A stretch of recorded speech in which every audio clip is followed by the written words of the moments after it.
Hello everyone, তো কালকে ছিল আমাদের এই বিয়ের সিজনের ফার্স্ট বিয়ে বাড়ি। আর এটা ছিল হচ্ছে একটা নন বেঙ্গলি বিয়ে, মানে বিহারি বিয়ে ছিল।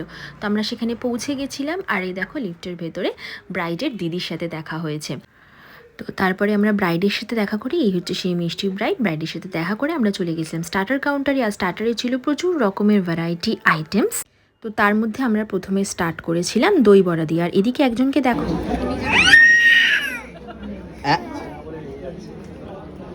তো আমাদেরকে খেতে দেখে আর একজনের কি চিৎকার, ও তো ওগুলো খায় না, ওকে তো দেওয়া হয় না। তা যাই হোক, আমার ওই পনির পাসিন্দা থেকে একটু পনির ওকে দিয়েছিলাম, জাস্ট একটুখানি। তারপর আর দিইনি, ওর জন্য খাবার আমি ক্যারি করেছিলাম। আর এর মাঝখানে দেখো পাপড়ি চাট ছিল, চিকেন স্যাটে ছিল, আর ওনাকে আমি এই ফাঁকে ডিনারটা করিয়ে দিয়েছিলাম। তো এই ভিডিওটাতে আমি স্টার্টারগুলো দেখালাম, আর এর সাথে ছিল হচ্ছে গরম গরম কফি আর মকটেল। নেক্সট পার্টে তোমাদেরকে মেন কোর্স দেখাবো। ভিডিওটা ভালো লেগে থাকলে ছেড়ে যাওয়ার আগে